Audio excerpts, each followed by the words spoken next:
Hello दोस्तों, मैं आलोक कुमार स्वागत करता हूं आपका अपने YouTube चैनल आशीषी मैथ में। और दोस्तों सभी का मैं बहुत बहुत धन्यवाद करना चाहूंगा क्योंकि आपने हमारी पहली वीडियो को ढेर सारा प्यार दिया। बहुत सभी लोगों ने उसको देखा, लाइक भी किया, शेयर भी किया। दोस्तों ऐसे ही वीडियो पर प्यार दिखाते रहिए, मैं आपके लिए अच्छे से अच्छी वीडियो बनाता रहूंगा। तो दोस्तों हम पढ़ रहे हैं सेट थ्योरी यानी समुच्चय सिद्धांत, जिसमें हम पढ़ चुके हैं समुच्चय किसे कहते हैं और समुच्चय का संकेत क्या होता है। फुल डिटेल में हमने इसको जाना था और आज हम इस वीडियो में पढ़ेंगे उससे आगे। तो दोस्तों वीडियो शुरू करते हैं। दोस्तों आज पढ़ाएंगे समुच्चय का निरूपण, रिप्रेजेंटेशन ऑफ ए सेट। तो हम समुच्चय का जो निरूपण है दो प्रकार से करते हैं। नंबर एक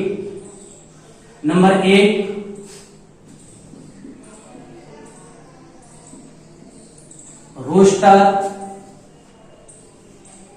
या सूची या सारणी विधि, और नंबर दो समुच्चय निर्माण या गुण विधि। समुच्चय का निर्माण, समुच्चय का जो निरूपण है वो दो प्रकार से करते हैं। रोस्टर, इसका दूसरा नाम है सूची, और इसको तीसरे नाम से जानते हैं सारणी विधि। दूसरा नंबर है आपका समुच्चय निर्माण या गुण विधि के नाम से। ठीक है, तो अब इसमें पढ़ाएंगे सबसे पहले रोस्टर विधि किसे कहते हैं, इसमें कैसे लिखते हैं हम समुच्चय को। हेडिंग पड़ी हुई है रोस्टर विधि। इसमें लिखेंगे इस विधि द्वारा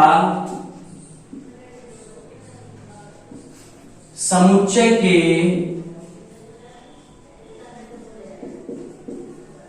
अवयवों को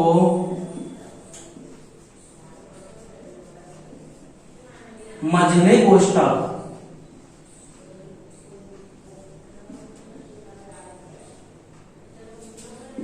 के अंदर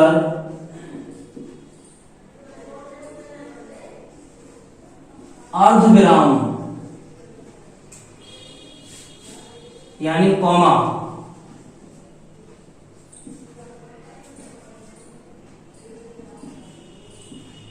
लगाकर लिखते हैं। ठीक है दोस्तों, एक बार रिपीट करता हूं। इस विधि में समुच्चय के अवयवों को मझले कोष्ठक के अंदर अर्धविराम लगाकर लिखते हैं। जैसे मैं आपको एग्जांपल दूं,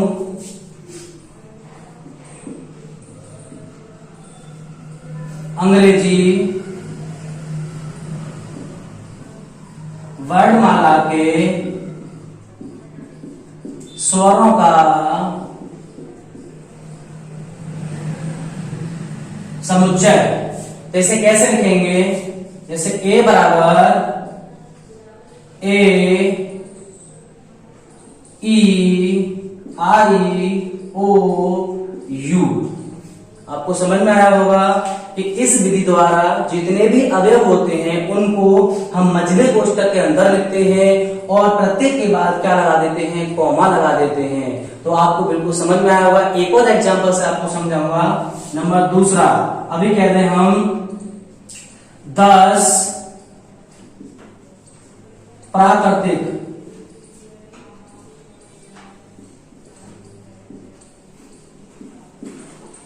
संख्याओं का समुच्चय। दूसरा एग्जाम्पल लिया है हमने 10 प्राकृतिक संख्याओं का समुच्चय। इसको भी हम इस विधि द्वारा लिखेंगे। जैसे हमने दिखा दिया इसको बी से मझला कोष्ठक लगाया और कितनी प्राकृतिक संख्या है, 10 है। तो 1 2 3 4 5 6 7 8 9 और 10। ठीक है दोस्तों, हमने इन प्राकृतिक संख्याओं को रोस्टर विधि द्वारा लिखा। जैसे मझले कोष्ठक के अंदर बंद किया सबको और सबके बीच में क्या लगा दिया, कॉमा लगा दिया। तो आप समझ पाए होंगे कि हम रोस्टर विधि या सूची विधि या सारणी विधि से अवयवों को किस प्रकार से लिखते हैं और किस प्रकार समुच्चय को निरूपण करते हैं। ठीक है, अब हम दूसरे वाले पॉइंट पे चलते हैं, हमारा समुच्चय निर्माण विधि पर। हाँ दोस्तों, दूसरा नंबर है हमारा समुच्चय निर्माण विधि। इस विधि में कैसे समुच्चय को निरूपण करते हैं, जरा देखो, समझते हैं इसे।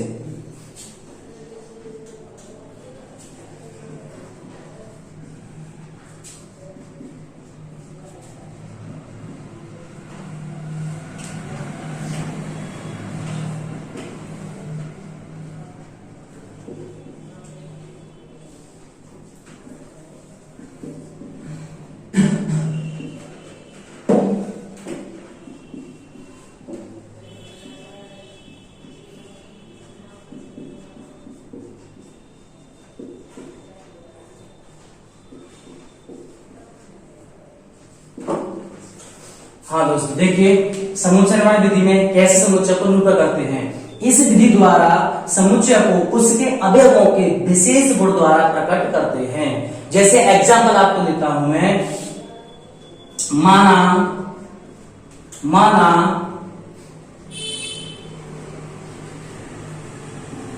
अवयवों का विशेष गुण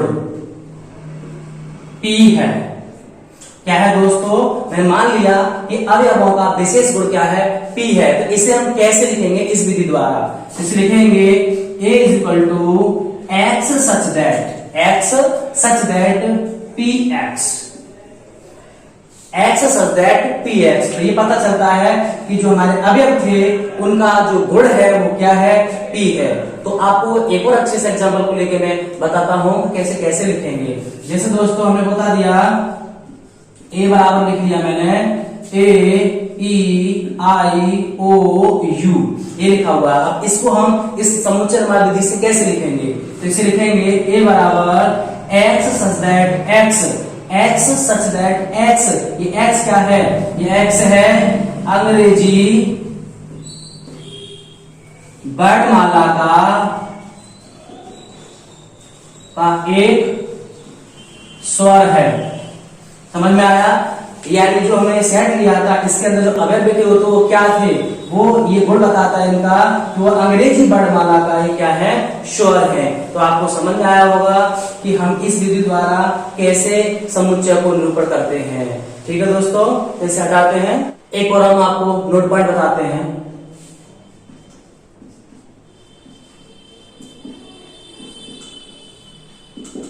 नंबर 1,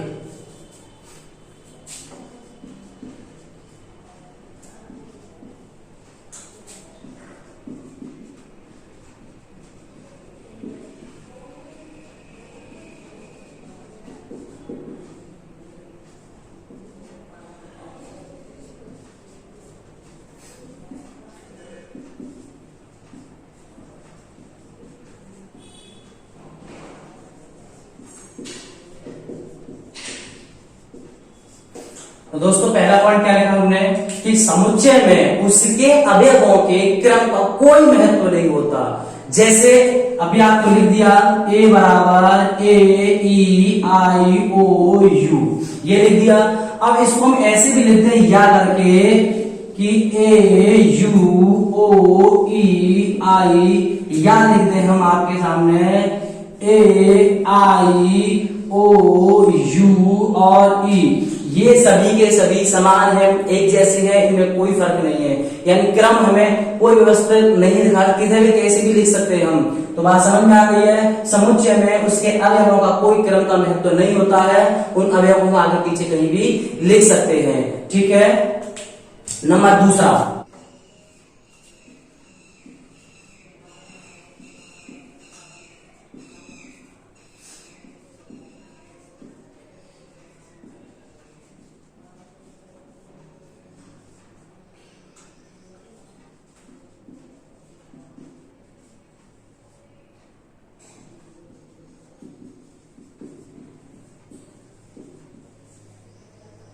दूसरा पॉइंट हुआ आपका कि समुच्चय में किसी भी अवयव की पुनरावृत्ति नहीं होती है, रिपीट नहीं होता है। वो अगर रिपीट होगा तो वो समुच्चय नहीं होगा। जैसे एग्जांपल देखें हम आपके सामने 1 1 1 2 2 3 3 एंड 4। देखो ये रिपीटेशन हो रहा है, ये नहीं होना चाहिए। इसका सही क्रम क्या होगा लिखने का? इसका सही क्रम लिखने का होगा 1 2 3 और 4। तो दूसरा पॉइंट ये है कि समुच्चय के अंदर अवयवों का कोई भी पुनरावृत्ति नहीं होनी चाहिए, कोई भी रिपीटेशन नहीं होना चाहिए, उनको हम एक ही बार लिखेंगे और कॉमा के साथ लिखेंगे। दूसरा पॉइंट क्लियर हुआ। अब तीसरे पॉइंट की तरफ चलते हैं। चिन्ह, ये जो लिखा था इसे कॉलम कहते हैं। इसे क्या कहते हैं? कॉलम कहते हैं, कॉलम कहते हैं। इसका अर्थ होता है, इसका अर्थ होता है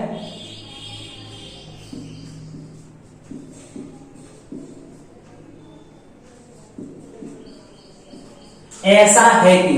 इसका अर्थ क्या होता है दोस्तों?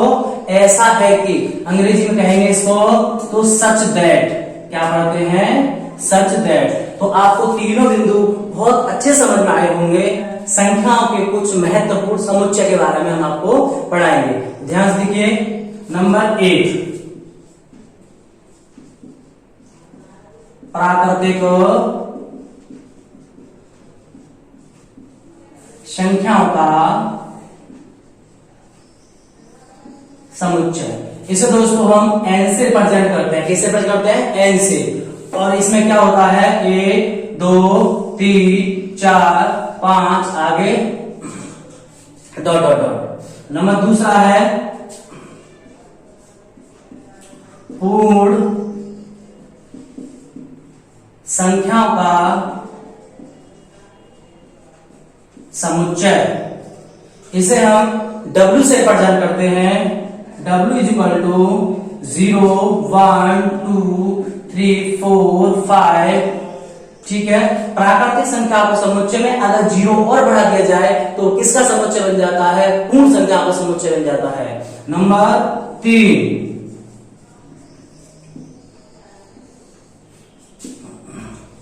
पूर्णांकों का समुच्चय।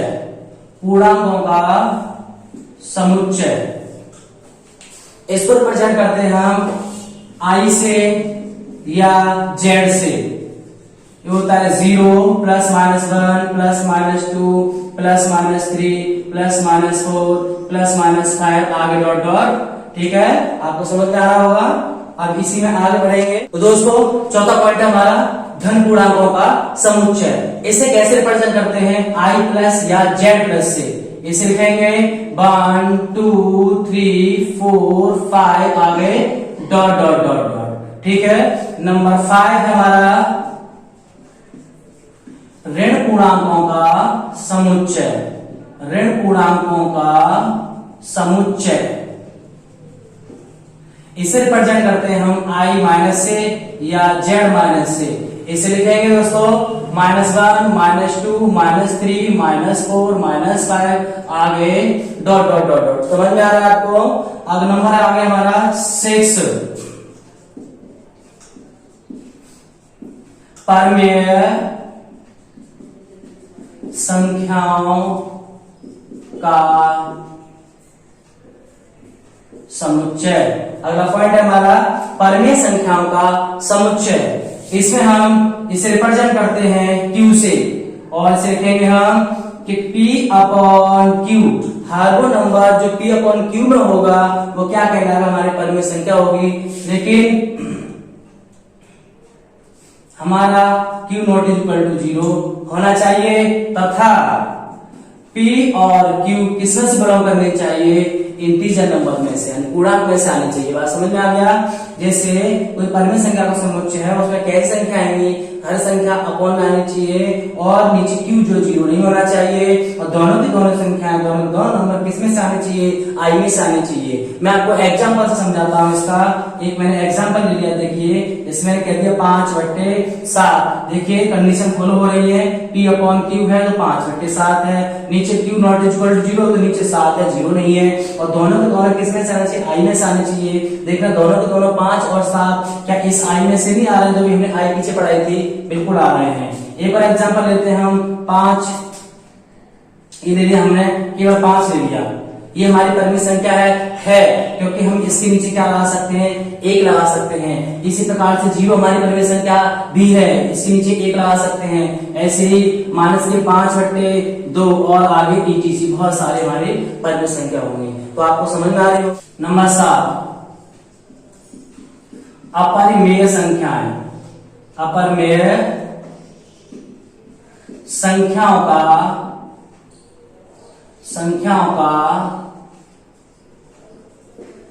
समुच्चय। क्या है दोस्तों? अपरिमेय संख्याओं का समुच्चय। तो इसे हम रिप्रेजेंट करते हैं t से। किससे करते हैं? t से। इसमें वो संख्या आती है जो p/q के रूप में नहीं लिखी जा सकती है और जिनका वर्गमूल भी पूर्ण नहीं निकल के आता है। जैसे अंडर में 2, अंडर में 3, रूट में 5, रूट में 7, इधर पाई भी होगा, डॉट डॉट डॉट बहुत सारे वैल्यू होंगे। ये सभी किसमें आती है? हमारे अपरिमेय संख्याओं में आती हैं। अगला नंबर आपको बताएंगे 8।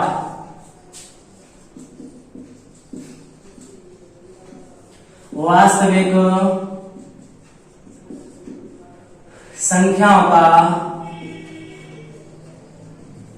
समुच्चय। क्या है दोस्तों? वास्तविक संख्याओं का समुच्चय। इसे हम रिप्रेजेंट करते हैं r से। किससे करते हैं? r। वास्तविक यानी रियल से। तो इसमें क्या होता है? इसमें सभी हमारी परिमेय प्लस अपरिमेय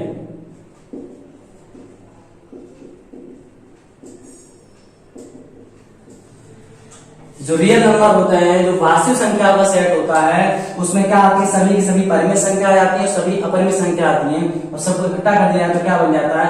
वास्तविक संख्याओं का समुच्चय। ठीक है दोस्तों, तो आपको ये सभी पॉइंट बहुत अच्छे से समझ में आए होंगे और जो भी आपको पॉइंट नहीं समझ में आया हो तो प्लीज हमें कमेंट में लिखकर भेज दीजिए। हम उसका और आपको सही सटीक आंसर देंगे और दोबारा समझाने की कोशिश करेंगे। तो दोस्तों, इस वीडियो को अच्छे से अच्छा प्यार देना, पूरा देखना और इसको लाइक, शेयर एंड सब्सक्राइब करना मत भूलना। और आपसे मिलते हैं जल्द ही अगली वीडियो में। जब तक आप सभी के लिए जय हिंद।